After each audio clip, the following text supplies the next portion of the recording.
The Fix is in. The Sports Fix. Portions of the Sports Fix brought to you by GV Art and Design. It's not just a shirt, it's a statement. GVArtwork.com. Sports Fix listeners, don't wait all day or all week to get in on the fun. The party doesn't stop when we go off the air all week long. The Sports Fix social media sites are your one-stop shop for all things Cleveland sports. Jump over to Facebook.com/The Sports Fix, Facebook.com/The Sports Fix, and become a fan today because we love fans and they create some of the best sports talk in town, Daddy. You'll enjoy talking to your fellow Cleveland sports fans on the Sports Fix fan page. And if Twitter's your thing, well, you know how we do it. Tweet with us at The Sports Fix CLE. It's that simple. Twitter.com/The Sports Fix CLE, baby. Chat live with the crew during all your favorite Cleveland sports events, tickets and contests and trivia and so much more. Get with us today, The Sports Fix on social media. Facebook.com/The Sports Fix. Tweet with us at The Sports Fix CLE. Join The Sports Fix on Facebook and Twitter today. Hey Cleveland, this is Anderson Varejão of the Cleveland Cavaliers. You are listening to the Sports Fix. Live in Ohio, it's time to get your fix. The Sports Fix.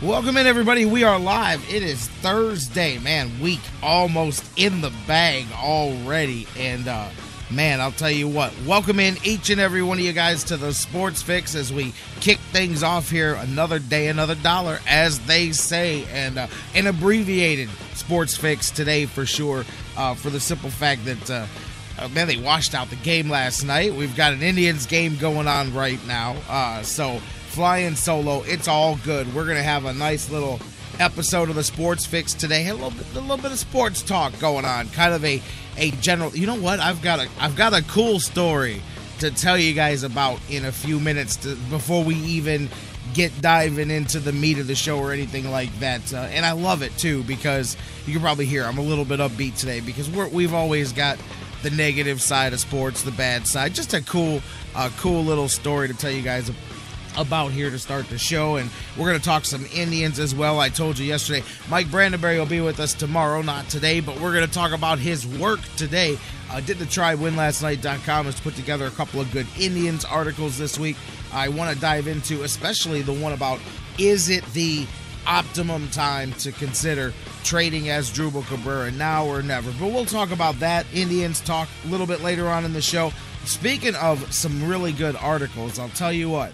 And even those of you that are staunchly anti-Browns or against the Cleveland Browns and where they've sat for the last however many years, Peter King, and not a friend of Cleveland, by the way, as we know, Peter King with his history with trolling the Cleveland fans, if you will, and the stuff with Bernie Kosar on his Twitter, but he did do a hell of an article, and I'm going to talk about it a little bit later on and read you guys a few snippets out of it about the unwanted coach, if you will, Mike Pettine, and really, I'll tell you what, a good piece. Even if you're not a fan of the direction of the Browns, you may enjoy reading this here. I'm finding out some stuff about the new head coach of the Browns. We'll talk about that here. Cavaliers, a lot going on with their narrative. I had already planned coming on the air here to talk to you guys about what happened yesterday with David Blatt. Here I'm looking ahead thinking, if the Cavaliers like what they hear and they want to make a move, they may move on this guy, and we're talking about it today. Instead, quite the opposite comes out. It may be the other way around. We'll talk about it later on, but definitely some stuff afoot at the Circle K there, and we'll talk about that. But even more importantly for the Cavaliers, their plans at the top of the draft may have been drastically altered as news has now filtered out in just the last, I'd say it's just now coming out in the last half hour something like that heading into the show. But Joel Embiid, who we talked about, the Cavaliers, he was the first one that the Cavaliers got in here to look at, and they just looked at Andrew Wiggins yesterday. They've got Jabari Parker coming in tomorrow, I believe. But Joel Embiid, who had the concerns about his back and all of the medicals, blew the Cavs away with the physical part of his workout, really. And we talked about this, the thing that was going to, determine his fate was going to be the medicals. But now word has come out, and it's been confirmed by Joel Embiid's agent. Matter of fact, this just came out just about 10 minutes before we went on the air, even closer than I thought. But a injury to the right foot, most likely believed to be a broken foot, and Joel Embiid has now suffered an injury in the last couple of days during his personal workouts.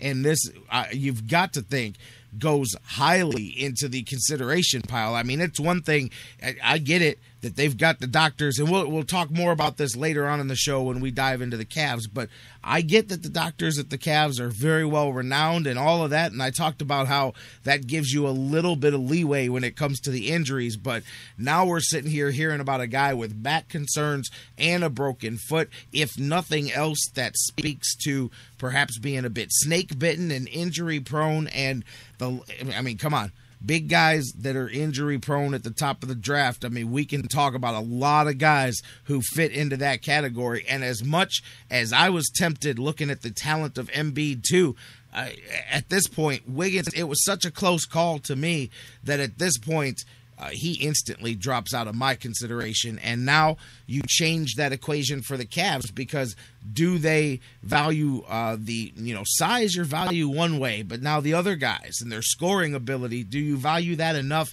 to still take the guy at number one, or do you start to now anticipate looking for a different trade offer? There's a lot to this here, but this is just coming out this morning, so we're going to talk about all of that. We're going to take your calls, so much more. Welcome in, everybody, to the Sports Fix. I'm your host, J-Rocc, Jerry Myers, the Big Daddy on the microphone. Call me what you will. Call me happy to have you wherever you're listening to the show. Speaking of, I want to give a shout out to my man Paul Gregory in the UK, where it is just a little bit after happy hour, baby. He's sitting there. I asked him, I talked to him yesterday. He listens all the way over in the UK. I said, what time is it when you listen to the show? He goes, man, it's 5 o'clock. Perfect time to sit back and listen to you, especially talking Tribe, heading into usually the Tribe games, although today is one of those inconsiderate Major League Baseball scheduling day. I get it. I forgive you, Major League Baseball, for doing that. I understand. I know you mean no hard feelings to us here on the Sports Fix. We'll follow along, by the way, and give you updates on that, as last night's pitching matchup pushed over till today, as the Indians rained out last night, for those of you that didn't know. So we'll continue to talk about that. But shout out to my man Paul, all the way over there. You know what? Not even, that's a long way away. Not even the furthest away from Cleveland listening to the show. And I'm not going to go deep into this, but I had talked about this before. Every once in a while I give you guys like some little stats on the show or whatever. And this is just off one of the sites. Realize when I give you guys the list of all the places that have the show, but on one of the sites we have at least one daily listener from Osaka, Japan, which is completely on the other side of the globe. So while the United Kingdom is a very far distance away, we go even for, and that amazes me, by the way. I mean, just looking at this site here, I mean, there's a listener in every state in the United States and in so many countries around the world, and that is amazing to me. I say it all the time.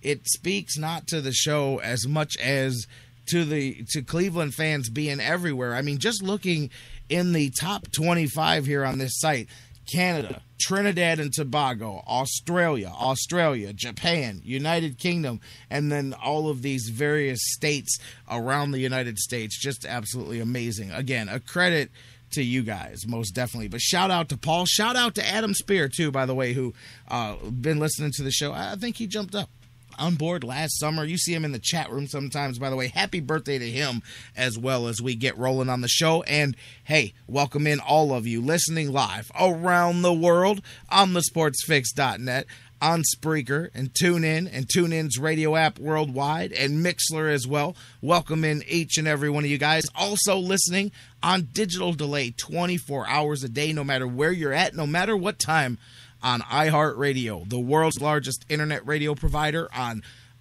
Stitcher Radio, SoundCloud, iTunes, people that subscribe on all of the different podcast platforms, and so much more. Thank you guys so much for being with us. And as always, microphone, it's in my hand, but it's yours, so use it. Pick up the phone and give me a call, 216-539-7535. Today, the phone lines are just open. There's no guest list. There's no hotline. It's just you and me, baby, so let's do it.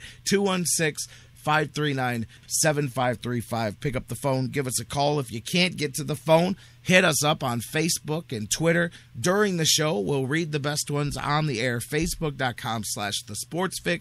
Tweet with us at TheSportsFixCLE. Email us, TheSportsFix@AOL.com. And I want you guys to be interactive here, because when I get into what I'm about to tell you here in the first little segment of the show, I'd love to hear some similar type stories from you guys here. So make sure you get ready to chime in on the conversation.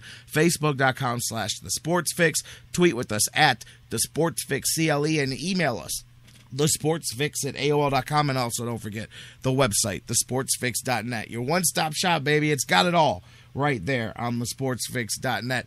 And, okay, so I wanted to start off the show before we get into anything else, anything that we just teased here. Just a cool story. You guys know some of the, especially you guys that are regular listeners, there's like a group of the regulars, as I call them. You'll hear their names mentioned a lot because they're there. They're the most active as far as on the social media and the chat room, and I love it. And that's why I encourage all of you guys, by the way, any time of day or night, hit me up. And there's so many times that people get a hold of me and go, yeah, I've been listening for a year, I've been listening for a couple of years, and it'll be the first time they've reached out. And I'm like, what did you wait so long for? Let's do it. I love talking to you guys. So but anyways, Bruce Wood, longtime listener of the show here, my man, great supporter of the show. He hits me up after the show yesterday, and we're talking, hey, good show, all of that. We're doing some small talk after we went off the air, and he goes, man, you're not going to believe this, man. What a crazy afternoon. And I'm like, what happened? He said, hey, I'm friends with Mike Trout on Facebook. I said, yeah, Mike Trout, man, for the Angels. He goes, hey, you want to go to the game? He just threw me some tickets to the game and a pass to batting practice. I'm like, have you ever met him? Like, no, man, just friends on Facebook. And I'm like, get out, man. And sure enough, turns out that Bruce was one of a group of people, I think it was about 50 of them, that Mike Trout, and apparently he does this in all the visiting towns that he goes to. He's big on the social media, and then he gets a big group of them together. And because, the players, have access to certain tickets. And by the way, primo tickets behind the plate, I believe. But Bruce, if you're out there listening, give me a call. I'm going to talk to you here about this because pretty cool. And I thought, I got to, there's a lot of guys, and I said, I got to bring this up. I said, Bruce, you mind if I tell this story? Because, some people might not want it out there. And he said, yeah, go ahead. Because I thought, man, we're, everybody in the media, they'll jump on when somebody did something wrong, when somebody got themselves in trouble, all of that stuff. And who's doing this and who's talking into the money phone there and all of that stuff. So love to bring up, the opposite side. And when guys do, especially listen, I get the emails from all of the major teams, but the Browns are the biggest of sending you an email, making sure that you know where guys are going to do their appearances so you can take pictures. But the Indians, the Cavs, they all do it because they want media publicity for those appearances. And a lot of people, that's cool. There's nothing wrong with it. Just because you want people to know you did it doesn't mean it takes away from the fact that you did it. But I always say it's cooler when guys do it and don't want people to know about it. And obviously you can't control if I'm going to come on the radio and talk about it, but that wasn't your intention, And I always think that's even a step cooler, and tons of guys do stuff like that. I can go into that in a minute, but Bruce is actually on the line here. I'm going to go to the line and let him talk about this a little bit. Bruce, my man, is this you? Yeah, good morning. What's up, Bruce? Hey, not much. Hey, really how it happened was I was just sitting here listening to the show, and the message window popped up on Facebook, and it said, Bruce, do you live near Cleveland? said, I see by your thing, you're an Indians fan. And I said, yeah, And he typed in that I got 2 tickets for you tonight if you want to go. And he said, just wait till after 3 o'clock, call the will call window, make sure they're there. And not just tickets, he hooked you up with the pass to batting practice and everything, right? Right. There was when I called will call, they said there's 2 tickets here and a pass to batting practice, so come an hour early. And they were tickets. They weren't just, hey, come sit, in the center field bleachers and watch the game. They were come sit behind the plate. In section 152, row G, which is directly behind home plate, right next to where it says 1995 painted on top of the visitors' dugout. I mean, seriously. You can't get any closer than that. But you can't beat that, Bruce. You're sitting there yesterday, 24 hours ago, listening to the Sports Fix, hanging out, and bling, here comes a little message. Hey, it's Mike Trout from the Angels. What the hell, man? You want to go to the game? And it's like, yeah, to me, that's cool. Number one, because it's always cool when just to interact with guys. And I think it's awesome. That's one of the cool powers of the social media that we. I mean, Bruce, you're sitting here outside of Cleveland. He's out here on the West Coast, star player, big fast rising star, and yet through a social media site, you two were able to communicate, that's the cool part. When guys don't abuse it and do it wrong, that's the awesome part, is how it connects fans and athletes and teams together in a different way than it did before. So I think that's pretty cool. But I mean, I thought it was a pretty classy deal. I told a couple of people off the air last night, I said, man, that's just pretty cool. I said, that's not, especially because it's an out-of-town guy, which really shows me something cool, because you're not just kissing up to the local fans or the local market. Not that I mean that in a bad way, but it's one thing to take care of your fans, the fans in your town. It's another thing to do it elsewhere, which I thought was really cool, man. And tons of guys. I mean, and you know what? I wish there was social media back in the day, because I'm sure other guys, it would have been, guys would have loved to have that ability. But I know when Shaq was playing for the Cavs and other teams, but when he was for the Cavs, I saw him several times do cool things where he would take game tickets or a big pair of his shoes or something, and he'd hide them somewhere in town and then put clues the scavenger out. Hunt. Yeah, and he'd put clues out. Gary Barnidge did one of those last year for the Browns, which was really cool. Ben Tate, he took some, we talked about him a couple weeks ago. He took some guys to the Indians game. He gave away some jerseys and stuff. And I mean, I get it. Sometimes I wish these guys would maybe do a little more far-reaching social stuff, get into some things that are a little more uncomfortable to talk about, because it's easy to give away tickets and stuff, but still, it's a cool thing, man. And there's a ton of guys. Paul Pierce was known for that in Boston, and Boobie Gibson did a lot of stuff like that when he was playing for the Cavs, and I think it's great. But what a cool story it was, and I had to tell it, so I'm glad you called. Yeah, there was a couple from Youngstown and a couple from Detroit, Michigan, Indians fans had talked to him on Facebook and said they were Indians fans, and he remembered or wrote it down or something. But anyhow, they were here. Indians fans from Detroit, baby. Yeah, so they came down last night. I mean, they stayed to watch the game today because they weren't going to drive right back. But, it was pretty wild. There was 25 sets of tickets, they said, that he had given out. And, it was just, people that were in the Cleveland area that wanted to go to the game. It's cool stuff, man. And like I said, I love to hear about that stuff more. It impresses me way more than if I would have heard about it on the news. You know what I mean? And I'm glad that it was one of our listeners, one of my guys that said, I was like, well, awesome, man. But no publicity. Just, hey, let's hook some guys up with some tickets. Well, what he does, I guess, from what people were telling me last night, we didn't have much time to talk because we were trying to dodge raindrops and then a downpour. Oh, yeah. But from what they said was that people that are followers of Mike, and then they retweet or whatever he puts on Facebook, and he keeps track of who, what areas people, put it back out in different pages, and that's how he picks his people.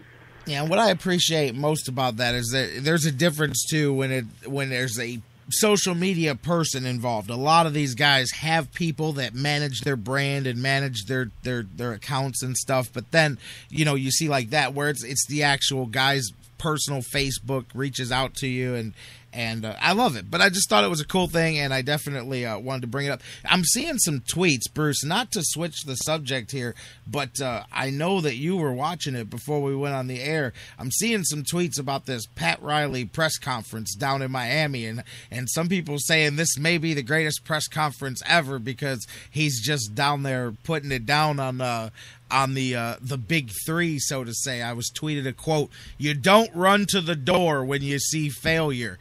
And I don't know, are you watching this thing, Pat Riley's press conference? No, I turned it to the Indians game, but he did say, that somebody in the locker room has to step up, and you're going to lose. It's part of the game, so suck it up, And he was actually pretty funny in most of it. He wasn't real worried about it. He said, I don't have to recruit these guys. They're already here. If they don't want to be here, then that's up to them, But yeah, that's the impression I'm getting from that, too. But you mentioned to me that you were watching it, so when I asked you if I could talk about this on the air, and then I just saw some tweets come across our Twitter account. So, Indians, they're going to have to replay. You know what? What a shame with this schedule here. They're going to have to pick an off day here when the Angels come out back this way and squeeze this game in, because today was the last scheduled game for the Indians and the Angels of the season. And so that's going to be a pain in the neck whenever they get around to rescheduling that. But yeah, there's three dates, I believe, that they can actually redo the game. They posted it last night that when the game will be replayed. But I'm not real sure that they're not going to change the ticket thing so you can use your ticket stub at any time like they did last year for a couple of rainouts. But no, this one you'll have to use it for the makeup game, right? That's why they way it stands right now. But depends on when it is. They usually do it at your convenience. If you call the Indians and you have a brain check, they usually just say. You can use it, bring it in, we'll exchange it. They don't always do that, but like in this case, the Angels don't come back to town. The dates are July 28th, August 14th, or September 8th are the next time that the Angels are in the East Coast. So it's going to be one of those 3 dates there. One of those 3 dates. Rescheduling this here. Cool. I know if somebody would know it, Bruce would know it, man. So definitely. July, August, and September. And a cool story, too. I'm glad, again, thanks for letting me tell that story on the air. It was pretty cool stuff there. And too bad. I said, too bad. I said, you get hooked up, and then the game gets washed out, which is, of course, the downside of it. But still, hey, you got a free T-shirt. Well, Charles Morgan got the T-shirt because I already promised it to him. But, Those Cleveland That I Love shirts were nice, too. Those GV shirts, aren't they, with the it says Cleveland That I Love. Yeah, but in the letters, I like how they've got the pictures offset inside the letters. I always like that style. Yeah, it's not a bad shirt. And the guy looked at me like I was crazy when I said, "Hey, do you have like an extra large or a double extra large?" It's one size fits all on those, I believe. You're gonna wear it for a night shirt, dude? Isn't it one size? No, it's for a friend of mine. Yeah, it's one size fits all on those usually with the T-shirts and the jerseys, right? They don't give you the option. This is an extra large. Oh, okay. Well, there you go. I know the jerseys are one size fits all. There is no. Yeah. There is no T-shirt selection. was an extra large. There you go. So you'll have to go back out and check it out. The guy at the will call was actually the best guy because when I called him, he said, "How do you know Mike Trout?" And I said, "I don't." I said, "I just talked to him online." And he said, "Oh yeah, okay." Because I guess I was the first one to call, and because I called maybe 10 after 3. And then I guess he got a bunch of calls after that because when I went to pick up my tickets, the guy said, "Man," said, "I didn't know, Trout was giving away tickets tonight. I would have talked to him, And it was like, so it was kind of weird. That, though. Hey, so and everybody how had do you the know same Mike? story when I got there. Everybody said, you know, they follow him on Facebook. They share whatever it is that he puts online, and that's basically how it happened. Gotta love it. How do you know Mike Trout? Facebook. Yeah, whatever. Yeah, no, really. Facebook. That's what the dude said. Oh, yeah, okay. You know, no, seriously. I mean, I would have had the same reaction, too, because it's not every day that happens. And that's why I thought it was worth a mention on the show, for sure. Bruce, my man, how's the, let's see. Let's update the Indians game. We're scoreless here still, early on. No score. Yeah, early Angels on have a this runner one. on second with one out. Masterson struck out 2 in the first inning, by the way. His fastball's at 91, his slider's at 81, so he's just about on track. All right, man. It'd be nice to see him. Say what you want about the rain out last night. I know it stinks for guys like you that went down there and all the fans, but bullpen didn't exactly mind that day off there either. That's a good thing, and if Masterson can eat up some innings here before Detroit, that'll get you in good shape. Speaking of Detroit, lost again last night to Kansas City yesterday. So Kansas City, I believe they're up a game and a half now is their lead over Detroit there. And, I want the Indians. Obviously, we're going to have to fight it out with them, but it's cool to see for now Their because we pitching got won't plenty of hold time. up. That's the thing, is I don't think their pitching holds up either, but I still like to see the long time down franchises have that bounce back just like we did. You can't, it's not good for anybody, for the Kansas Cities, for the Clevelands, for the Oaklands, for any of those teams to go through those 10-year playoff droughts, 20 years, 28 years for the Royals. That's no good for anybody. Okay, now, speaking of the bullpen, what's with this Outman? They're going to try to trade him or release him in 10 days, or why Outman? You know Would be what? my I gotta be question. honest. I don't know. I mean, really, Terry Francona was he was pretty point blank with what he said about it. Was that the emergence of Kyle Crockett and him kind of being what they basically he's basically an upgraded version. That's exactly what Terry Francona said. Is Outman his role was taken by Crockett, who they believe is not only good, but he's going to get all of the leverage situations there. Outman's one place that he was doing good was against he was pitching well against the lefties, but Zabchinski's kind of got that locked down. So really, he kind of got squeezed out of a role, and they just decided that for the remainder of this season, if the choice is between Crockett and Outman for that slot, they went with Crockett and their own young gun. So that was pretty much the direct explanation from Terry Francona. Take it for what you will. I know some people will look at the stats. Now, I'm because thinking, it's 4-0. Outman can get out left-handers. Right. Expert can't get out anybody. And I hear you there, too. But I do believe there's financial considerations, too. I'm pretty sure Outman's contract is nowhere near the $4.5 million that they've got locked in on John Axford. I have no doubt about that. I would have to look it up to be exact, but I'm positive that when I look up Josh Outman's contract here, it's not going to say much money at all. I don't believe. Right. Probably just a little more than a league minimum. But Angels just scored on a wild pitch by Masterson. There you Runner go. went from second to third on a ground out and scored on a wild pitch. Yeah, here's the difference is there's why. Here's your answer. Outman's got a 1-year, $1.2 million contract, and you've got a $4.5 million contract sitting on John Axford. But I can hear you there, especially when you look at the stats. I mean, looking outside of it, Outman, you go, all right, he's 4-0, 3.2 out of the bullpen, not doing bad. As we said, was doing better against lefties than against righties for sure.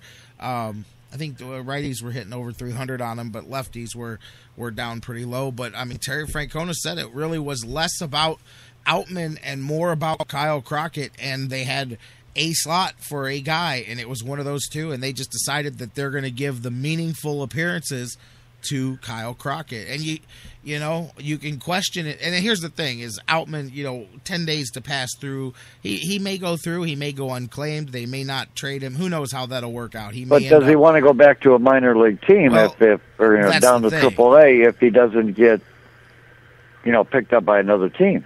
Exactly. I mean, the guy's been in the league a long time. Now, I have nothing against Kyle Crockett. I mean, the guy's, basically just, a rookie coming up. But how, we're in, I'm not saying we're in the middle of a pennant race, but we are, basically still in this thing at 500. Right. And we're running AAA pitchers in and out like, we invented it. We have a bullpen that is overworked, and our starters are AAA caliber pitchers. Well, but that's, part of the reason is they planned on, I get you on the bullpen, though. The whole explanation of that's the chicken and the egg, is because the bullpen's fried. They got to keep running guys up. The minor leagues are not usually full of veteran players to bring up, so. Exactly, but, I remember back in the day when, we didn't actually care if they brought up the whole AAA, system. Right. Because, we were out of the pennant race or out of contention by June. You could bring up, anybody from AAA. We didn't care. But at least, now, we have, we have an opportunity here, and why, all the AAA pitchers? Even with Bauer and Salazar, to me, they're minor league pitchers that aren't ready. 5 innings, 100 pitches is not ready for the major leagues. But I'm not exactly sure what the alternative is. Like, what would you rather they do? You can make a trade maybe for a guy, but they have multiple holes. That was something you can complain about in the preseason when they let 2 veteran pitchers go and decided to replace them with the guys that they brought up. But my only loss in that whole deal was Kashmir. Other than that, I didn't have any problem with anybody else going.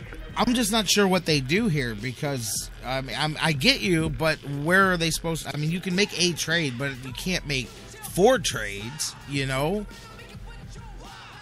No, I understand that too, but you have to be willing to give up something to get something, and we definitely need a veteran pitcher in here.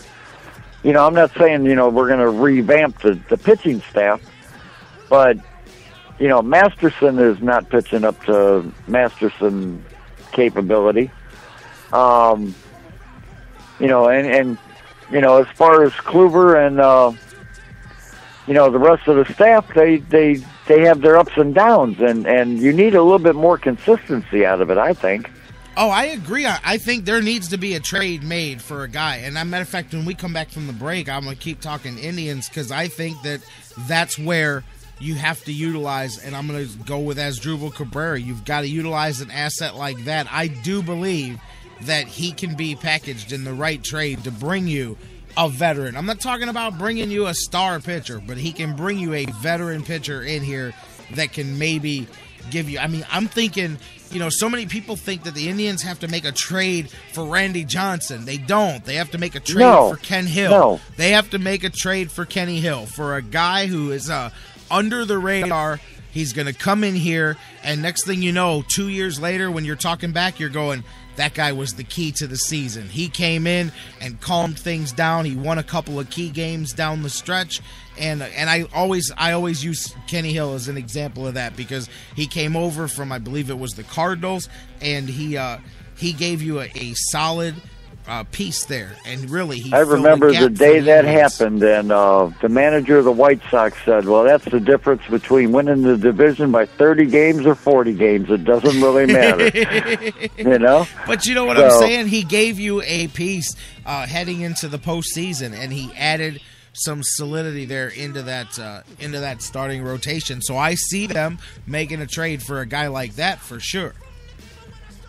Yeah, I can, definitely not, the top echelon of the league, but, somebody that has, been above 500 and has been a winner. Right. And, I'd settle for that. Absolutely.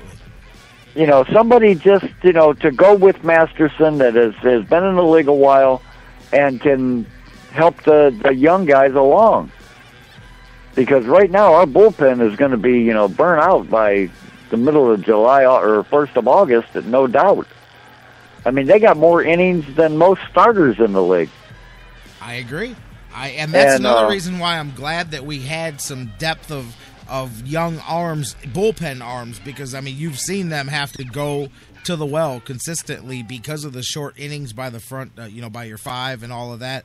And I think we've seen that, luckily, for the Indians, first time in a long time it's been that case. That was the other thing that Mike and those guys wrote about last week that I was going to talk about is how you're seeing the payoff of having some talent down on the farm, even if it's a year ahead, even if you're bringing it up a little bit early. They do finally have that, and they've needed those young arms. I know it's a bunch of AAA guys, but they needed that because of how much they've had to go to this bullpen. Okay, my next question, though, is didn't Scherzer turn down like a giant contract to stay in Detroit at the beginning of the season? Well, I was thinking they need a shortstop, and I'm not one to help out Detroit in any way, but I'd be glad to trade them, 13 Eric Cabrera. I mean, hey, it's just a thought. Maybe I can get Scherzer. He's having, a couple of bad starts in a row.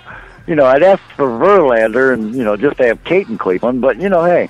I'm not a trading within to the division guy at all. I hear you, but although maybe you gain for losing there by sabotaging the other team, but yeah. Well, Scherzer, yeah, I can always help them out with, I can send them somebody that can't catch the ball.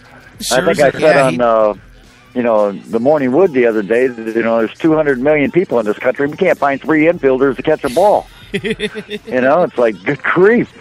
Somebody's got to be able to hang on to it, or at least throw it straight. Yeah, Scherzer wants Clayton Kershaw money, man. He turned down nearly $150 million. Speaking of Clayton Kershaw, he threw a no-hitter last night. Yeah, he sure did. 15 strikeouts, too. Yes, he did. Great performance for him. And that's why, I brought him up yesterday. Justice 3 fly balls to the outfield. That's all he got. Justice Sheffield, one of the Indians' first-round draft picks. He was the pitcher named Gatorade Player of the Year. Clayton Kershaw was one of the other ones recently in that category. That's why I said, man, if Justice Sheffield is a fraction of what you get from a guy like that, I'm with it. Did anybody ever find out if he's related to Gary? According to the press release from the Indians, yeah, Gary Sheffield's his uncle. Oh, okay. Because I hadn't seen that, so I thought I'd ask. So we got generations of players. Well, can't count the owner's kid, but I mean, yeah. We've got the owner's kid, we got a scout's kid, we've got an announcer's kid, we've got everybody covered here, man. We got Harmon Killebrew's grandson. Yes, we did. Those are the interesting everything's little looking up. If nothing else, we'll have relatives of famous people. 4 or 5 years from now, we'll see how some of those guys shake out. Hey, I remember when Buddy Bell, David was just like 6 years old, and his mom would ask him, can you watch him while I go to the bathroom? Sure, We used to watch David Bell sitting at the old Indians games, watching Buddy play. Oh, yeah. 3 generations deep there, man. Yeah, they had, they didn't have any better seats than we had when we sat in box seats. They sat right with us. So, that was back in the day when you bought your own pants. Bruce, the my team man. couldn't afford. I love it, my man. I got calls coming in. I'm going to let you go, brother. All righty. Thank you for have a good call. day, J-Rocc. You too. And that was an awesome story there, too. Bruce Wood, Mike Trout, pretty cool stuff. Caller, before we go to the break, you're next up on the Sports Fix. Me. Yeah, that would be you, whoever I'm talking to. J-Rocc, buddy, Daddy at Destruction, coordinator of the Madness. Graham here. What's up? How you doing, my man? Well, I just got one thing to say, J-Rocc. I harbor no ill will toward the Sports Fix fans on Facebook who beat me up yesterday for my stand on Chief Wahoo. Oh, yeah, I have not. Wait, did something blow up? I didn't see a big blow up. I don't know. Oh, no, it wasn't a big blow up. I'm just picking on him, really. But it looked like I was the only one in there who, I'm one of the very few Tribe fans around who actually favors bringing an end to the Chiefs. I know you and I are on opposite ends of that one, and I do understand and appreciate. As a matter of fact, yesterday, if you, I don't think you were listening yet to the early part of yesterday's show when I even mentioned talking about that whole thing. I said, Ron, if Ron was listening right now, he'd go, but J-Rocc, if even one person feels offended by it, is that a good thing? And I said we would be having this discussion right now because I get where you're coming from, but you know, there's a lot of depth to this conversation, and I'm of the opposite side. I'm of the in its context, and I think that's the thing is, you know, everything else gets judged within its context. You know what I mean? And so when you look at that, it's a cartoon character, and it's not even an offensive cartoon character anymore. It used to be incredibly offensive. The old Chief back in the 40s, that one there was much worse. Even in the 70s, I mean, the old big nose Chief Wahoo was a caricature of a Native American person that was not flattering. I can understand that.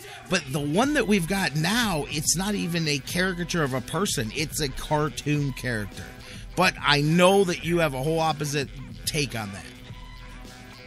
Well, you know, and as far as the cartoon character is concerned, that's one of the things that I like to poke fun at other fans about. You know, when they give me grief about the Chief, I always say, listen, you're Elmer Fudd, and your wife and your kids are Fudd.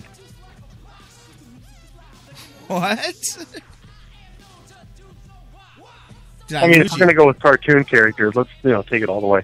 Anyway, I got a couple of things to say about that. I don't think the end of the Chief is coming soon. Not even if the Washington Redskins change their name. One thing you and I can definitely agree on is that the Chief is one of the most well-known, marketable, and well-loved icons in all of professional sports. That it's just not going away anytime soon. I think the Indians have done an awful lot by de-emphasizing the Chief and often having the block C on the cap. Yeah. But it's not going away. And I understand that. I've often said that if the Chief ever does go away for whatever reason, it's not going to happen in my lifetime. And I still don't really think it will.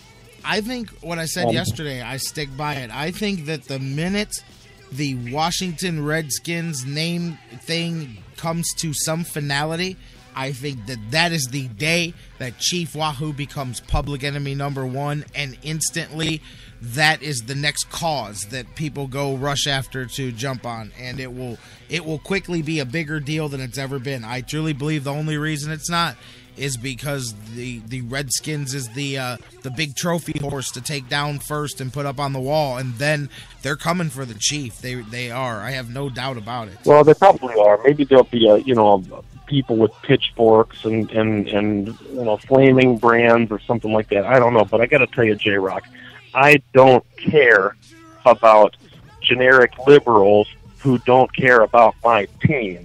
What they want matters not to me at all.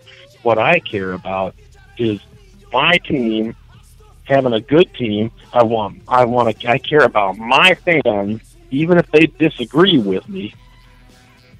And if it comes to that, I want Cleveland fans to be the ones that really drive whatever decision gets made.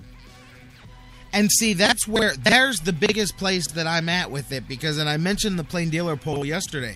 I mean, across the board, polls we've done, polls the PD has done, polls that have been done on national sites in Cleveland and in Ohio, and pretty much you're talking about the fan base. I mean, I've never seen less than 65% support for keeping the Chief. And to me, that says what I said yesterday, that there are some people that don't like it, but it is a solid majority that don't have a problem. And until that changes, then you can't just, I mean, you can get rid of anything you want, but I don't think that that's what the people want. I don't think it's like you said, I don't think it's what the people want. Now, once you get where it's more divisive than that, but when it's 2/3 to 1/3, that's where I say, but but this is where you'll come in and say, well, what about that 1/3? So they should feel bad about it. I'm not saying that they should, but when people go up for president, one side wins and one side loses, and even if it was 51-49,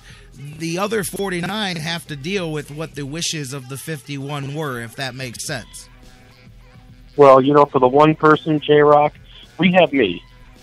I mean, I am willing to, be in the minority and show some empathy for the 1% or however few are really hurt by the logo. But I understand let me ask you, Ron, where the majority is coming from. And even if I disagree with the majority and continue to take my own stand, I'm going to go along with it because that's the way this country is built. I mean, I'm telling you, I'm curious. I mean, I would love, I don't know, I'd love to do a whole show about the argument of this both ways, but I never get arguments either way. Everybody's just got their side. I would much rather discuss it, because, and one of the biggest things is the number, and I will say this, and maybe the Redskins and Chief Wahoo are different, but, looking at it from here in Cleveland, Ron, you've seen, now I get it. You can take that picture with the idiot drunk guy with his face paint on, and you can use that as an emotional firing point because it was a terrible picture, and it by itself just gave the wrong image. But guess what? If you pan back from that quote-unquote protest that they have every year consists of less than a dozen people standing out in front of the stadium and complaining. And to me, that's not even like a large group of people. That is a handful of people. And if that's the case, I mean, I think you would get a larger protest for many other things before changing the name. And so that's what I'm saying is I don't even think that the group of people that it quote-unquote affects that much, because if it did, I think you'd see a hell of a lot more people there, more protests, more of all of that. I mean, I see bigger protests and arguments over extending the syntax than people that show up to protest the Indians every opening day. It's a dozen people, and I'm not trying to minimize their feelings, but you can't change the world for the really small, silent minority. Well, I agree with you on that. I mean, the turnouts for the protests have been very small. There are no doubt reasons for that, but, the reasons are not your fault or my fault or the tribe's fault. I mean, basically, we have to go with what we see. What concerns me when there is a protest is the necessity that some of the fans feel, like the drunk face-painted fan you referred to before, the necessity these fans feel to get in the face of others who disagree. See, that I don't agree with. If your opinion is the one that's already on top, what can you have to gain by stomping on the one who's not on top? I'm with you there. That's what I mean. Like, I would rather sit down and have you say, man, here's why we don't like it. Here's this, and this, and then we can talk and have a discourse and all of that. I'm with you. That to just have some drunk guys stagger up, hey, you're ruining our good time. That's stupid. That's the stuff that Deadspin lives on so that they can get it and go, hey, look, this is what happens in Cleveland. They mock Native Americans to their face and take pictures of it, But that's not, that makes me sad. I don't want Cleveland to look bad ever, ever, ever. No, so, but I agree with you. Instead of that, I would much rather, and I would love it to have that discussion, because again, not enough people vocalize to me, to anybody else that is a Chief Wahoo guy, what it is that because again, I think, and I always say this. If you're talking about other incarnations of Chief Wahoo, I agree with you. But I think that they have changed its visage so much over the last couple of decades that it is, to me, it's just an innocuous cartoon character, no different than Sparty the Spartan or Moondog, the whatever Moondog is, the Moondog, whatever, or you know what I mean, Sully, the pelican at the Lake Erie Monsters. I don't know what Sully is either, but you know what I'm saying, a mascot, Slider. We've got Slider. Yeah, well, nobody knows what Slider is either. Exactly, and Muppets aren't protesting. We don't know what Slider is. But no, all joking aside, I look at the Chiefs' visage now more like that, just a logo, just you know what I mean. But again, I wish somebody else could go the other way. And then I'll get out of the way, J-Rocc. Go for it. I know you got a whole bunch of stuff you want to do, but I got just one thing I want to say about that. If you want to have a really good show about the Chiefs, then what you want to do is maybe you get some person who can actually speak reasonably about taking the chief away, someone who is not white. You know what I mean? I understand, and I would gladly someone who's not white and to someone who can speak reasonably.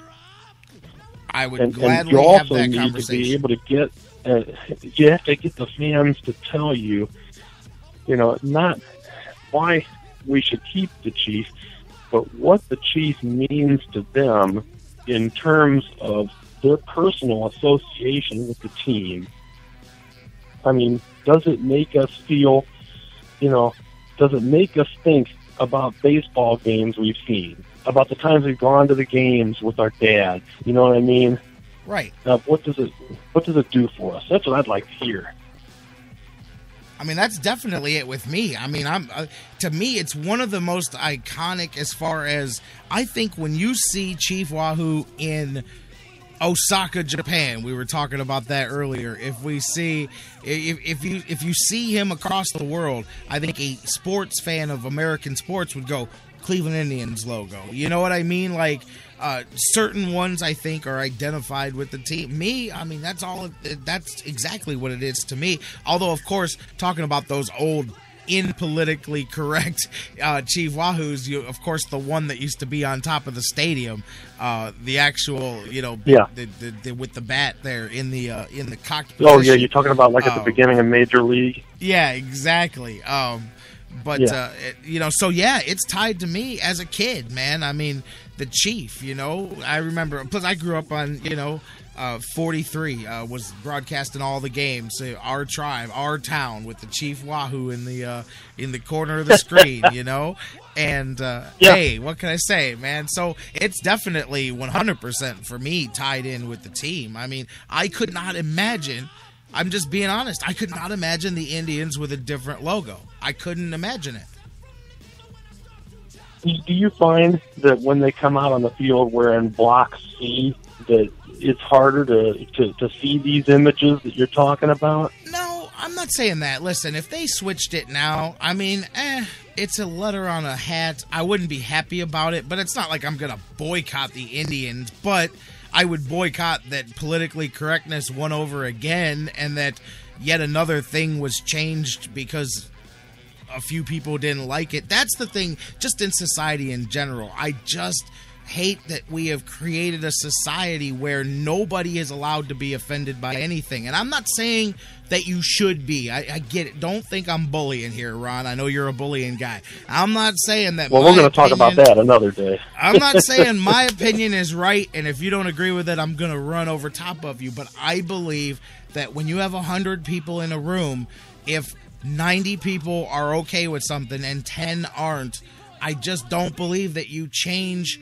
the laws of the 100 to fit the 10. And that's just my belief in things that I think in society we do, not just in sports, but I think this falls right into that category. And that's what I mean by the size of the crowds. I'm not saying 50,000 people should be out there, but I mean, even if you had 1,000 people or 500 people out there, I would go, man, there's a large group of people here that's not happy about this. But when it's under when you can count it on two hands and have fingers left over, that's telling me that it is not truly a significant concern of the actual people. It's a concern, like you said, of the liberals, of the political people that want to fight it, that have no care about the actual cause. And that's what I think is the deal with Chief Wahoo. I don't think there's actually enough people really offended by it, and it's more some people's cause that they've picked up.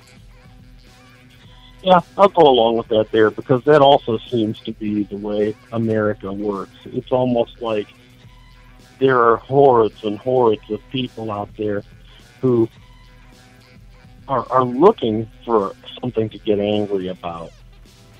You know what I mean? Absolutely. The world's full of them, you know? Yeah, that's right. And I don't want to be that guy. Life is too short to spend angry regardless of the reason. You want to make a difference in the world, and let it be a positive difference.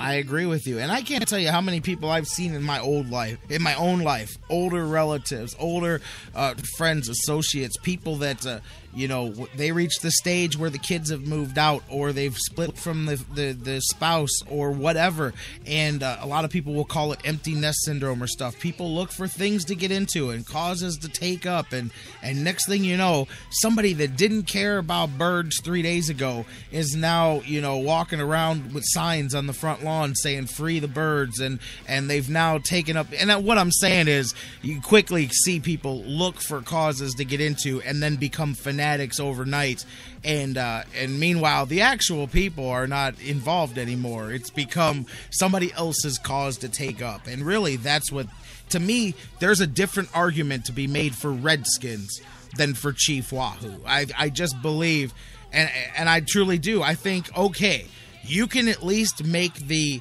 fact that the word Redskins is considered a racial slur to Native Americans, even though I believe in its context it's not. Because I can make you, how about this? I can make you a similar argument, since we're talking real quick Redskins, is, when we talked last year about the NFL wanting to put fines on players if they dropped the N-bomb while they were playing the game, and all the players came out, and I've talked to guys off the air that say, hey man, that's just the way we talk on the field, and it's accepted, and it's part of the culture, and okay.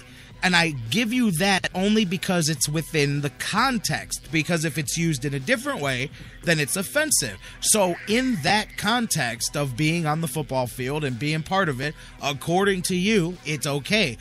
Well, to me, when I use the term Washington Redskins, I am in no way defaming anybody. I am referring in context only to a football team. So I believe that that's the argument that I make there for why you leave it alone, but that's different. That's the Redskins. Chief Wahoo, totally different. I agree with you 100%. Yeah, it's a completely different discussion there, and I don't even want to get into it with the Redskins because, frankly, I don't love them. No.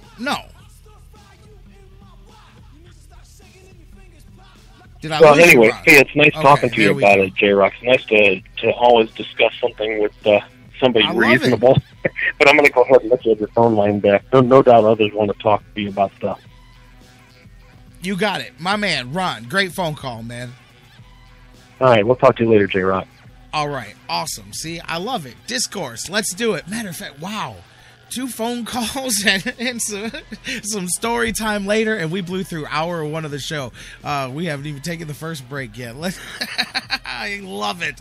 Let's take a break. When we come back, we'll continue the conversation here on the other side of the break. The Sports Fix rolls on. Hour 2 coming your way. Oh, man. Next here on the Sports Fix. The Sports Fix, the show that asks the question, what you talking about, Lou? What you talking about, Lou? What you talking about? What you talking about? What you talking about, Lou? What you talking about?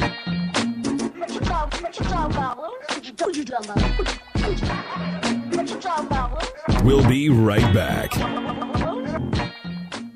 Before we go to the break, guys, I want to talk to you just a second about our friends at GV Art and Design. Baseball's here once again. Cleveland, of course, excited, and GV Artwork teaming up with the Indians, and they're both going to knock it out of the park this season. And listen to some of the new designs they've got for Cleveland baseball fans everywhere. They've dug out an old classic, and they're bringing the heat with the new Wild Thing, Give 'em the Heater Ricky design. GV Artwork is teaming up with Cleveland fan favorite Michael Brantley and created a custom Dr. Smith smooth t-shirt. Plus, don't forget, they've got the Cleveland That I glove collection, new tribal and Cleveland That I Love designs for women, and so much more. You can get GV Artwork designs on the website, gvartwork.com. And don't forget to use the sales code FIX10. That's FIX10, and you'll save 10% on your purchase. Or you can check out their new store in Lakewood on Detroit Avenue. Check them out in the Indians team shops and so much more. Cleveland That we all love, GV Art and Design. It's not just a shirt, it's a statement.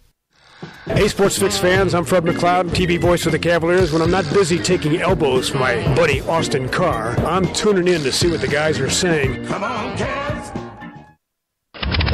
The engines are cranking and purring, and that can only mean one thing. Bike nights are back at Harry Buffalo North Olmsted. Rev up your hogs and head on down to Harry Buffalo North Olmsted every Monday night. Enjoy $3 drinks and beers, $5 pizzas, and crazy wing specials for all bikers, all on their open patio. Hot bikes, good friends, and great times are waiting for you. 4824 Great Northern Boulevard, right outside Great Northern Mall. Monday bike nights at Harry Buffalo, the proud sponsor of the Sports Fix. Sports Fix listeners, like us on Facebook today. Facebook.com/The Sports Fix. At the corner of Carnegie and Ontario, it's basketball time at the Q. Have you gotten your copy of Cleveland's Finest yet? Highlighting the best moments, players, and media members in Cleveland sports history? In-depth, personal interviews with some of the top names in Cleveland sports fill the pages of this incredible book. Joe Gray, Fred McLeod, Hector Marinero. Discussing the most intimate and sometimes controversial details of the largest moments in our town's sports history. The Indians have won the divisional title. A perfect game for Len Barker. What a win for the Cleveland Cavaliers.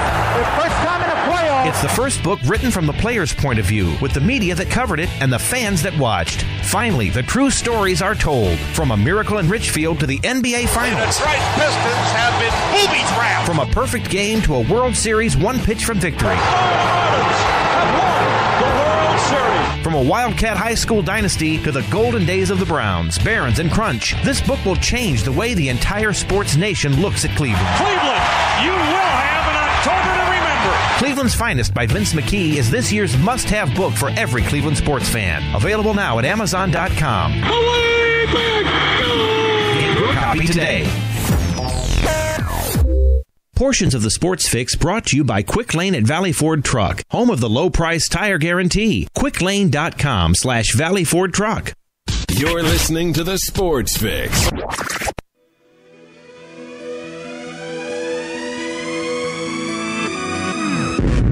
waking up to ash and dust. I wipe my brow and I sweat my rust. I'm breathing in the chemicals. Welcome back to the Sports Fix, Hour 2, dose, baby, live here on the sportsfix.net. You guys, that was your hour right there. Callers on the phone lines, gotta love it. We were all over the place. I cannot believe, I'm looking at my format, looking at my notes and everything we were getting into today.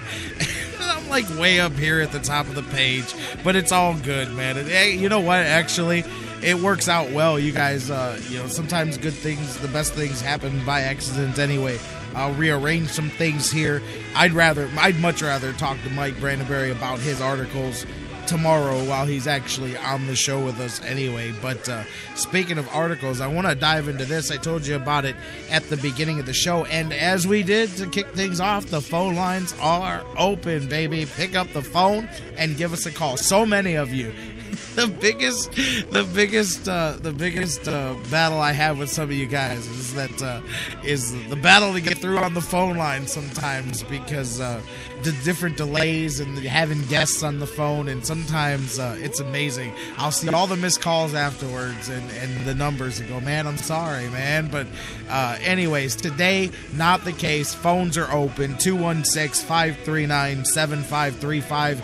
Anything you want to talk about, 216-539-7535. Tweet with us. Ron's handling the tweets at the Sports Fix CLE.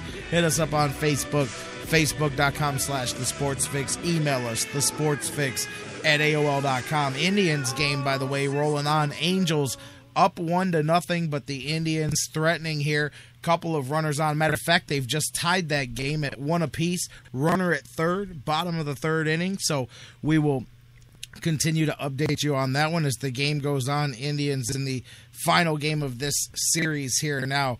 Welcome back into the show. J-Rocc back with you. Sports Fix rolling on. And I talked about articles. I wanted to talk about a couple that reference the Browns, one current, one in the past. But Dan Wismar actually fired one off to me this morning. He goes, "Hey, Jerry, I don't know if you've seen this or not, but you might want to talk about this on the show." And, of course, I laughed at first because it was our good friend Peter King from Sports Illustrated and the Monday Morning Quarterback. And, of course, as I said, not Cleveland's favorites. He's been known to troll the Cleveland fan a time or two.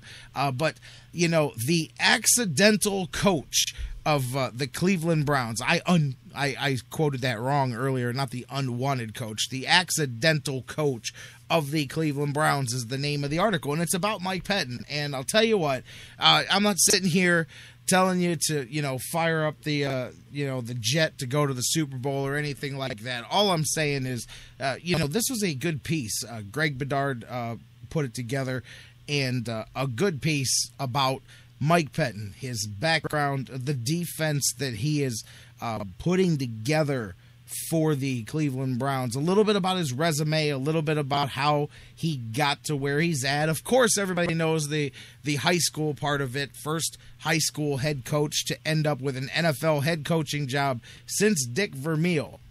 And that's going back a ways there. 76 when the Eagles hired him out of UCLA. But Mike Pettine, he's been, it goes through his career, gives you kind of the rundown, the Ravens, the Jets, the Bills, the different things that we know, the whole off season. And really, it's kind of interesting, some notes too about, Pettine, not only was he not supposed to get the job, but he did not expect to even get the job. He didn't even want to interview, but he thought it was a wasted. There was no real opportunity for him to get hired. It says the only reason that he took the interview was his agent who pushed him, "Hey, next year you're going to be out there doing interviews, so you might as well get some interview experience here." And boom, next thing you know, he finds himself with the job, which, it's always funny. You tell somebody, "Hey, I can do this, I could do that, I could do this better, I can whatever," and then they give you what you didn't expect them to give you, and you go, "Oh, all right, now I got to do this." And that's kind of where he was. But, it goes through what I found really intriguing was looking through a lot of his philosophies. We've talked about the defense. And listen, it's one thing. We did this last year with the whole Ray Horton, the attacking defense, and all these things that were supposed to happen. And so I'm not going to sit here and tell you 800 reasons why this is the steel curtain all over again here. But you look at the way he explains, and I'll post this article for you guys as we go through, the way he explains the philosophy of this coaching staff defensively and on the offensive side too, although obviously most of this is defensively focused, but the quarterbacks too. So he was very out front with what he said. There wasn't a lot of coach speak, if you will, even with the quarterbacks. I mean, he talked about when they made their draft here this year. Quote from the article, he said, "We honestly felt that this entire draft class, every single quarterback was going to need a redshirt year to sit behind somebody. And Johnny, being Johnny Manziel, was the only one that even had an outside chance to be a starter on opening day." He said, "It could happen, but in my ideal world, it's not happening on opening day." I mean, very open about how they went into it. And that's where I think people misquote the narrative of the Browns. They did not change their plan because they drafted John Manziel. I mean, clearly going into it, and this was really the feeling that we all got. I mean, everybody was just, they like Carr, they like this guy, they like that guy. That was all true because they liked everybody some. But there was none of them that just said, "Hey," and the one was obviously the one that they got. And even him, they didn't go up higher to get him. They took him when he fell to them where the value was on it. And I liked how he said that they decided no matter how much we need a quarterback, No matter how much we need it, we are not taking one at number 4. It does not matter if every quarterback's on the board. We weren't going to do it just because we were going to follow the model of teams like Seattle and like San Francisco. Same thing at the quarterback position. He said, we know that we need to build a team that can win and a quarterback who's not going to lose the game for you. And I think that's key. That's key right there. It has nothing to do with, everybody says, who's the guy that's going to win? More often than not in the NFL, it's unless you've got that 1 in a million guy, it's having quarterbacks that don't lose. And I'll tell you, here was an interesting line too about their evaluation of John Manziel's college play. And this is directly from Coach Pettine. He has a tendency to make big plays, but he has a tendency to keep both teams in the game. And I think that's a very interesting telling remark there too, because it speaks to their worries about him being reckless, about him being too much of a gunslinger. And they know that if they can work on honing that side of his game, that they feel that they've got somebody that they think could develop into somebody special. So, but I'm more intrigued getting off of the quarterback side of things. I'm more intrigued at looking on the defensive side and hearing what he says. And one of the most interesting things to me, because for so long we've looked at these Browns every year, and even when they've had quote unquote strong starting levels of talent in certain positions, defensively, the drop-off, when you would see injuries, when you would see guys playing out of position. And now, speaking it in June and July is different than seeing how it plays at the end of the season. But I like the fact that one of the biggest things that they talk about doing defensively is teaching everybody's job. And so in any given play, even though the set would be similar, the setup would be the same, everybody has a different role each time you run the same play as well, which I like that from the aspect of when you get depth issues, when you get guys hurt, when you have things like that. I like the idea that you can have guys that can do other guys' job, not just next up on the depth chart, but sometimes you don't have to go down to the number 2. If you're able to make some switches, move some things around, have another guy who picks up the slack, and I like that. I like that aspect of it too. And here was something interesting. He talked about the defensive IQ and kind of insulted the Buffalo defense that he coached last year. Not insulted, but kind of put in place. He said that this defense here is picking things up at a much faster rate than his Bills defense did last year. And he said, I'm not saying that we were dumb in Buffalo, but that this group here as a group processes what we're teaching them much quicker than what was happening last year. So, there's another thing. Sometimes being too complicated, and I think that we saw that with some of the previous regimes, is sometimes overcoaching. You see that as an aspect too. So, but having a football IQ, it has nothing to do with that. That doesn't have to do with size and speed and skill set. Football IQ is different. There's some people that just get it. Sports IQ. I see guys in all sports sometimes that just, you could call it that feel for the game, that intrinsic, just intangible. It's not just a talent. It's not just something learned. It's something intrinsic that you have, that just natural understanding for the game. That's why, when you call a quarterback Joe Cool, like Joe Montana, like he's got that feel for the game. That's how they stay calm. It's not that they're not, that they're unusually calm. It's that they're within the flow and they understand timing, how much time's left, how much time it takes to get down the field, all of that stuff. They process it a little bit faster. So, I'm curious to see, again, look, all of this stuff here, when you apply it out on the field, it's going to be, then there's no, it's not just talk. It's not just sitting here, but just listening and looking at how they're going about and seeing what they've done in the camp so far with the defense. I'm telling you, I know the focus is on the quarterbacks and Johnny Football and all of this stuff for training camp, but my biggest focus that I'm excited the most to see is this defense. I want to see how these pieces fit within the scheme that they're going with, and I'm curious too with this coaching staff, and this was a little something that was alluded to in here as well, about them, coming with many of them coming from the same thing too, because I've often wondered, with look at last year, look at some of the group that was put together, where they, I don't want to use that dream team type thing, but the idea was, we're going to get all these different guys from different backgrounds, we're going to put them all together.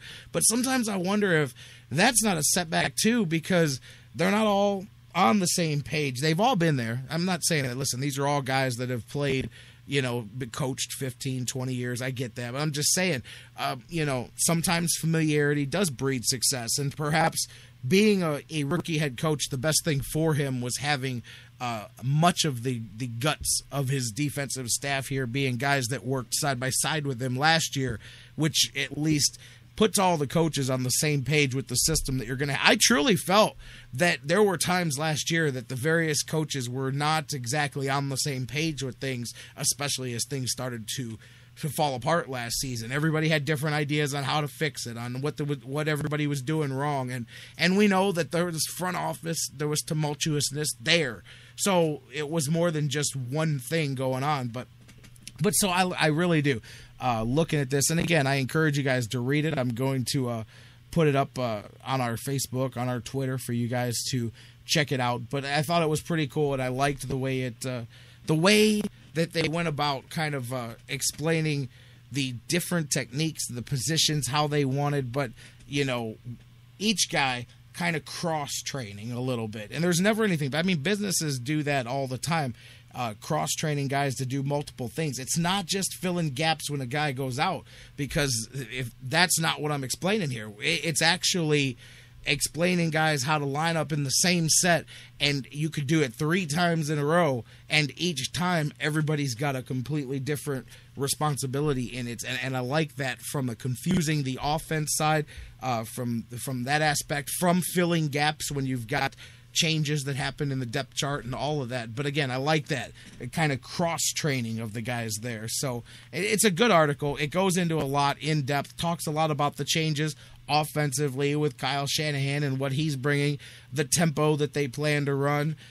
He talked about how people already expect the Browns to be ground and pound, and he wants to score points, but I think he knows the reality is they're definitely going to be putting the ball on the ground there. But anyways, so check this out. It's a pretty good one there, and as I said, I'll post that on our social media. The Monday Morning Quarterback article, Dan Wismar, glad that he sent that to me, and he was right. A good piece on the unknown of Mike Pettine as we head into camp here too. And I'll tell you, speaking of articles about guys, this has nothing to do with on the field, but every bit, not every bit is important, way more important than what happens on the field. Plain Dealer, a nice piece if you guys haven't had a chance to check it out, on Reggie Rucker, of course, the former Cleveland Browns receiver. And I talked, it's one thing at the beginning of the show, I was talking about Mike Trout hooking up Bruce and hooking up fans around Cleveland with tickets to come see a game, and that's awesome. And Shaq used to leave shoes, and Ben Tate gives out jerseys, and, Gary Barnidge gave out an Xbox and all kinds of stuff. That's cool, and that's all really cool stuff that athletes do. But when I mentioned that sometimes I wish they'd be a little more risky, sometimes I wish they'd be a little more when I say the word political, I mean it in a good way. I don't mean it is in playing politics and that. I don't mean the bad connotation of political, but be more risky. Dive into things that you've got to sink your teeth into, social issues, things that you could actually maybe use your position to make some change. Sometimes it's easy to give out tickets, but Reggie Rucker, a great piece about him in some of the work that he does here out in the community. Working with, I'll tell you what, so many different groups, the Boys and Girls Club, again, it's one thing to have the position to do something. It's another thing to use it and to be out there and actually making changes in people's lives, because that's what gets me so frustrated with athletes. It's not a financial thing that they don't give money away, because it was funny when I was going to do the Trout thing. I was Google searching athletes who are known for being givers, not financially. I was looking for the tickets and things like that. I didn't want to leave people out when I started talking about stuff like that. And I wanted to give credit where credit was due. And when you look that up, the first thing you see is people want to give you lists of the athletes that give the most money. And see, to me, there's a difference between writing somebody a check. Not that money is not good. I mean, obviously, it takes money to fund buildings and scholarship funds and group homes and help and all of that. I get all of that. But it's so easy for a guy, just like writing the check to the IRS every year. You write the check for the foundation. Every player, every athlete's got a foundation nowadays. And it's just writing a check or going out and riding a bike or making an appearance or whatever. And I like guys that much more of their work is less financial and it's more mentoring, it's hands-on, it's nurturing, it's there's so many different terms I could use, but it's being active, mobilizing in the community and meeting people and finding problems, finding solutions to problems. And J-Rocc is a guy out there doing it in our own community, and the Plain Dealer put some focus on it, and it deserves that, most definitely. I mean, and again, so it's so much easier for those guys to get some attention, to get people to listen too. It's different to hear it from somebody that's not right there, that's not attainable and reachable, and it's different to hear it from the average Joe, or hear it from your dad, or from the pastor, or from the guy at the end of the street. But you have more influence too when you're an athlete, because a guy may not be apt to listen even to Jerry or Steve or Fashawn or anybody when they make a comment, but when he hears it from a guy that he watched on the field, a guy that's got whether it's the athletic respect or the street cred or the whatever it is, you have more of an ability to reach inside of people and help out. And Fashawn, perfect comment to wrap that up. Time is the most valuable gift you can give, and I agree. Not trying to go on some preaching tangent there, but a couple of good examples today that we've talked about in today's show of athletes, being in the headlines for more than just being at the airport and causing a scene, or getting a speeding ticket doing 50 miles over the speed limit, or whatever. J-Rocc epitomizes what I'm talking about, a guy that gives back more than he got. And I'm not just talking about financially. If more guys did it, I mean, the world would be a better place. And I don't mean it to preach against athletes. I just don't think that guys realize how much easier somebody will listen to somebody whose poster is up on their wall than they will to somebody who is teaching a class or in a position of authority. So anyways, check those out, and I'll post those articles later. J-Rocc, a good piece on him in the Plain Dealer, and Monday Morning Quarterback by Peter King, Sports Illustrated, a great piece on the Browns' new head coach, Mike Pettine. And we're going to take a break. When we come back, we'll update the Indians game. We'll talk about this Cavaliers situation and so much more. Don't go anywhere. Plenty more Sports Fix still to come. Last chance for you to get in on the phones. 216-539-7535. 216-539-7535. Don't go anywhere. The Sports Fix will be right back, Daddy. Tell the DJ to play your favorite tune, then you know it's okay. What you found is happening now. Let's go. We here at the Sports Fix want to make all of your dreams come true. What about my dream? Edith, I told you I can't build your candy house. It will fall down. The sun will melt the candy. It won't work. It will if it never rains. Oh, maybe not all of them. Get your fix on the Sports Fix. Harmony, harmony, all love. Hey guys, before we go to the break, I want to talk to you a little bit again about our good friends at Harry Buffalo North Olmsted. Of course, you know during Brown season, we're there each and every week. What a fun time it was last year. But not just that, so many more reasons for you to check out the Harry Buffalo today. The UFC, the Ultimate Fighting Championships, some of the hottest fights in the world today. Each and every one of their huge events. Harry Buffalo is one of the few places in Northeast Ohio you can go there and watch each and every UFC fight at the Harry Buffalo. And let me tell you, I've been there. The people are out the door. They are to the rafters. It is one of the craziest environments for some UFC fights. Wing Mondays, they've got great deals on wings and drinks, and every day of the week there's a different special, a different deal. And don't forget the Bison Burger, the unbelievable. It is the combination of a fantastic burger and eating healthy combined into one unbelievable sandwich. You have got to get a Bison Burger while you're there. So whatever you're looking for, whatever day of the week, Monday through Friday, Saturday, Sundays, there's something for you at the Harry Buffalo North Olmsted, just outside Great Northern Mall. Check them out today. Harry Buffalo, join the herd. This is head coach Gary Waters at Cleveland State, and you're listening to the Sports Fix. Whether it's an oil change or a new set of tires, Quick Lane at Valley Ford Truck has you covered for your automotive car care needs. They're your neighborhood quick service experts. They also offer a low price tire guarantee.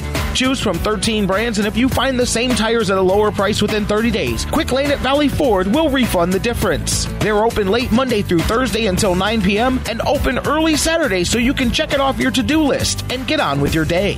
They also have a newly remodeled service lounge and additional service bay just for Quick Lane oil changes.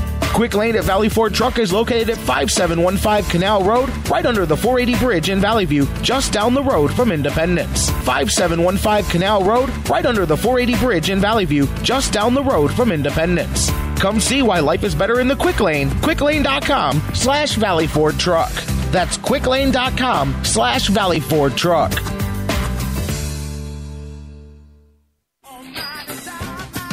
Business owners and professionals, do you want to take your business, your product, your team, your event to the next level? You want to advertise right here with the Sports Fix. Our listeners are among the most loyal listeners, terrestrial or internet. The Sports Fix universe is not only the radio show, but tens of thousands of fans on Facebook and Twitter. Email me, Jerry Myers, thesportsfix@AOL.com. That's thesportsfix@AOL.com. And let me help you swing for the fences and hit it out of the park right here on the Sports Fix. The Sports Fix is now available every day on the world's largest internet radio service, iHeartRadio. Download the free iHeartRadio app, subscribe to the show, and get your fix. News break. Good morning, I'm Bob Picozzi. This just in, U.S. Soccer made it official moments ago, announcing that forward Josie Altidore will miss Sunday night's World Cup game against Portugal with a strained left hamstring. He suffered the injury in last Monday's opening win over Ghana. Colombia and the Ivory Coast both won their World Cup openers. They'll meet today in Brasilia, 11:30 a.m. Eastern Time. England and Uruguay at 2:30 Eastern. Japan and Greece, 5:30 Eastern. All three matches live on ESPN TV and some of these ESPN radio stations. There have been 2 no-hitters in baseball this season, both pitched by Dodgers. Last night in Los Angeles, Clayton Kershaw walked none and struck out 15 in an 8-0 win over Colorado. I mean, you don't really ever think about getting to do something like that. So, you always think about winning a World Series or, being a part of that. As far as individual stuff goes, though, this ranks up there pretty cool. Only one Colorado batter reached base on a Hanley Ramirez error in the 7th. First round of the U.S. Women's Open at Pinehurst. The leaders at 2 under par. Stacey Lewis and Emma Talley through 7 holes. Lucy Lee is 4 over through 10 holes. It's avocado season at Subway. Add rich, creamy avocado to any sub or salad. Even try it on your favorite breakfast sandwich. Hurry in for this delicious superfood all avocado season long. Subway. Eat fresh.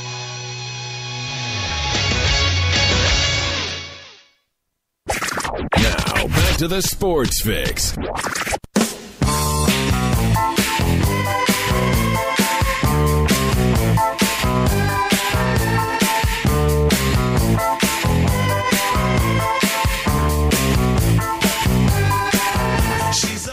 Welcome back to the Sports Fix, live here on the sportsfix.net. We are deep into hour 2 here at J-Rocc, back with you here. Phone lines are open for the final segment, 216-539-7535. Indians update as that game goes on, tied at 1 in the 5th inning is the last update I have on the game. I will double check that here for you in just a second.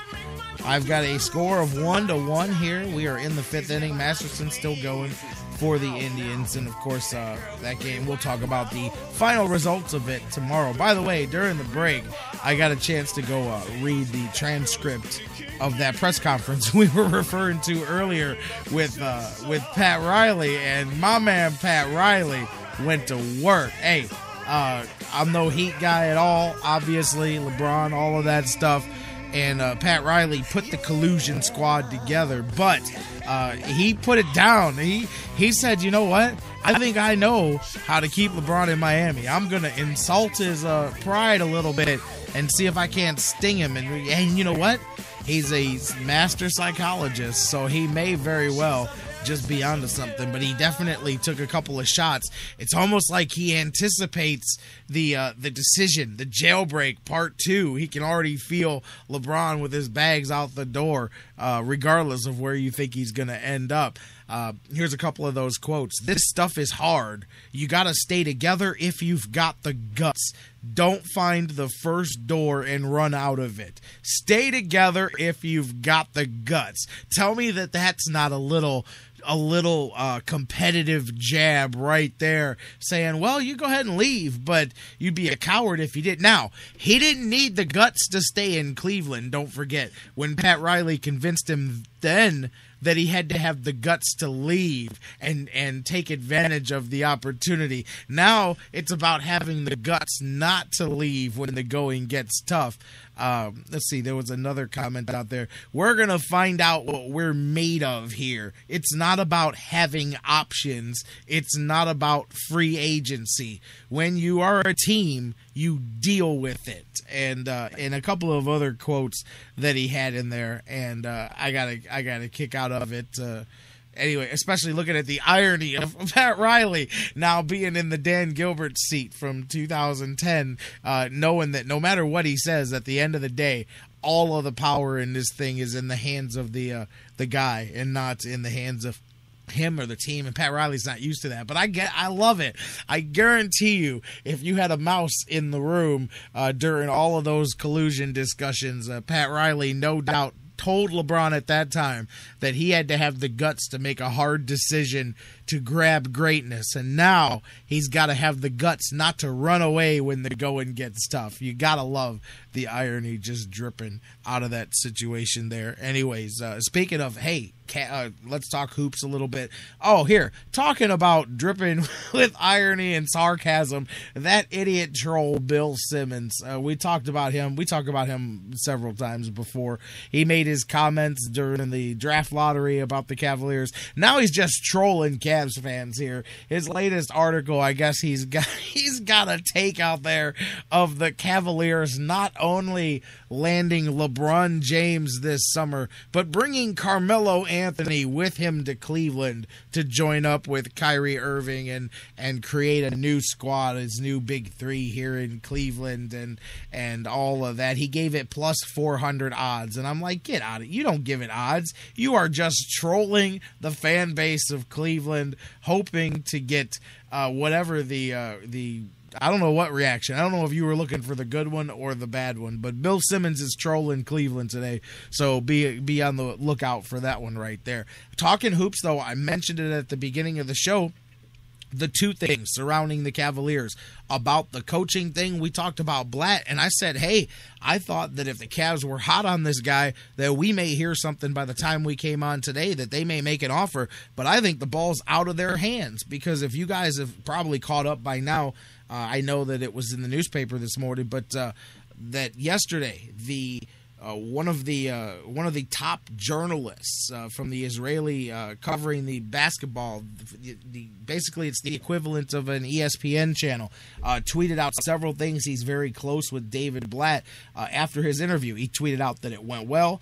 It was, quote, a good talk, which is not the most uplifting of terms to use.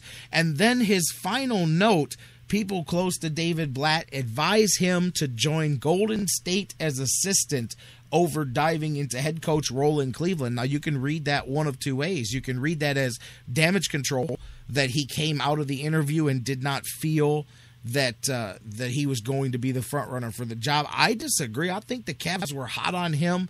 Like I said, I thought only he could cost himself the job as far as that went. But perhaps he is, and maybe he, and I got to tell you, I think this is where the Mike Brown thing, I got to tell you, I think this is where the Mike Brown thing hurts the Cavs. Obviously, same problem that the Browns had.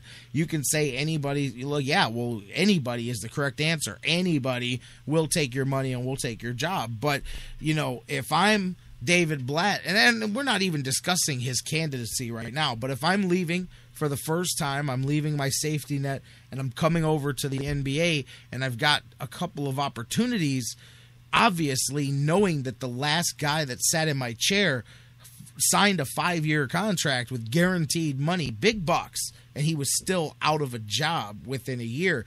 The last thing you want to do is start your NBA career with a one and done or a bad situation or an unstable situation. So I think that even if he was the guy, perhaps he may be scared off by that point, which brings Alvin Gentry right back into it. I told you guys yesterday that I think if Blatt falls through, I think he became a hot late candidate for the Cavaliers. I think if that is not the way they go, Alvin Gentry, unless something changes, I think Alvin Gentry ends up the new coach of the Cleveland Cavaliers. But yeah, so that narrative changing at the same time this morning, right as we were going on the air, we talked to you guys about the breaking news, broken foot expected to be confirmed, but the agent for Joel Embiid did confirm a significant right foot injury, and he is definitely you got to think he is out of the equation for the Cavaliers at the number 1 pick in the draft. And the back issues were one thing. When you throw in foot problems and you can say it's not, don't call him injury prone.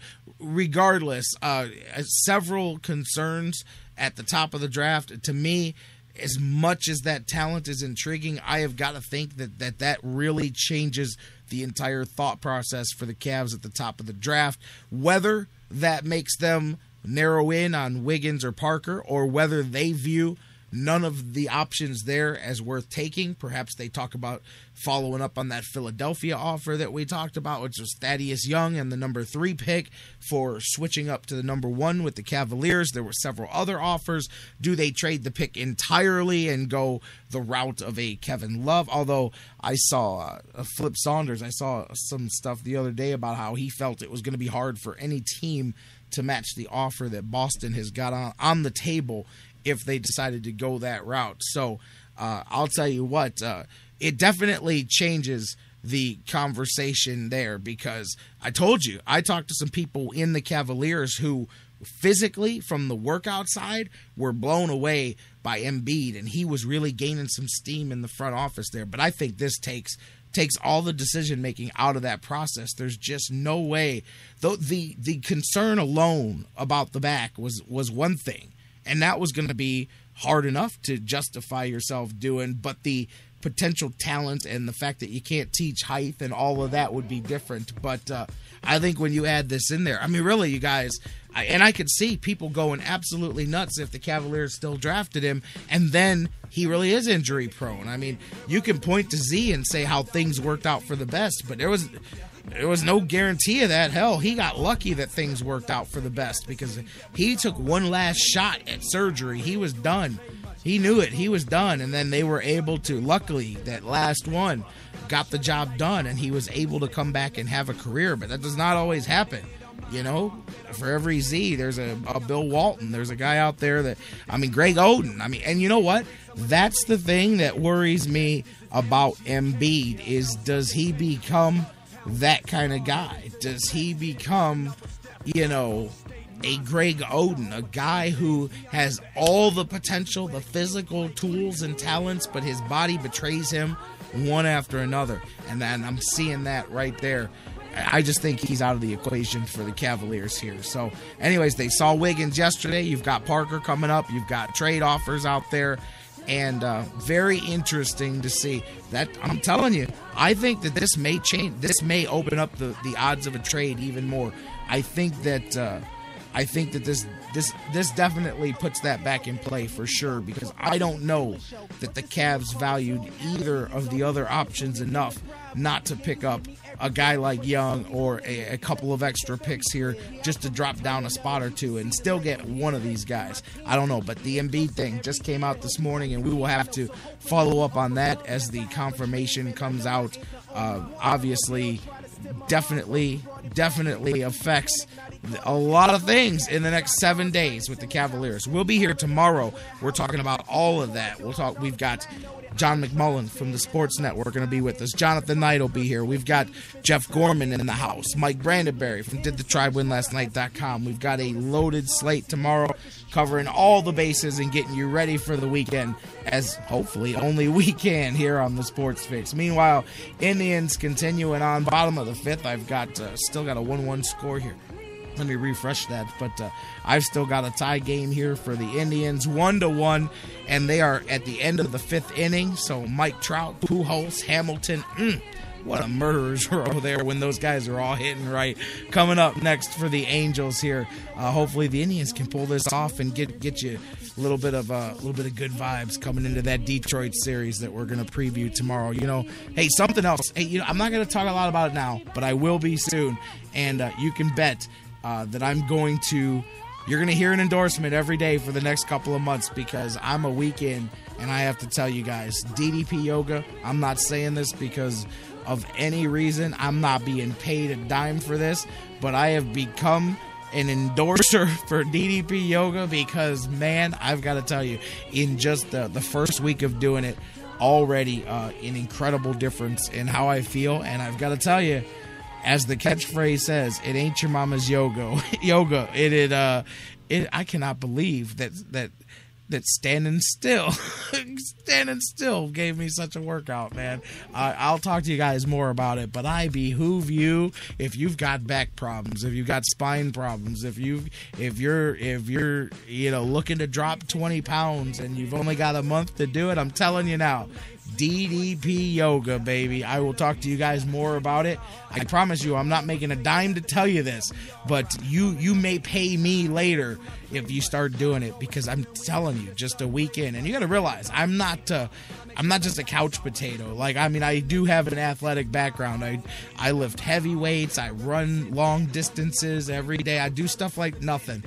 I'm telling you, you add this to whatever your current thing is, and it can help you out a lot. Everything in my body cracks when I move it now, and that's a good thing. Well, at least with my body, that's a good thing. My crocodile spine. But anyways, that's enough free publicity. I cannot believe Shark Tank did not jump. They jumped on Bubba. They need to jump on DDP Yoga, because that stuff is legit, man. It is. That blows away P90X, the Beachbody, all of that stuff, man. And it's low impact, and it's anybody can do it, I'll tell you.